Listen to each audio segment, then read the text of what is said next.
Hi, this is Nolan from Benchmark, and in today's video I'm going to be showing you how to delete a road profile from MicroSurvey's FieldGenius. So what I've done is I have opened up a project here that I have a road profile in, and what I'm going to do is I'm going to click on the plumb bob in the bottom left corner. That's going to open up my main menu where I'm going to click on Roads Manager, and you can see under FieldGenius Sample, my project name, I have a single road here named Road 1. I know, very original, and what I'm going to do is I'm going to make sure it's highlighted.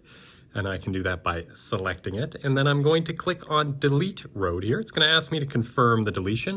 I'm going to want to hit OK, and I can close this menu to return back to the map screen with that road removed. But for now, that is everything in today's video. That is how you delete a road from the Road Manager within MicroSurvey's FieldGenius. And if you have a moment, I'd please ask you to hit that subscribe button down below. It really does help us out and helps me keep making these videos.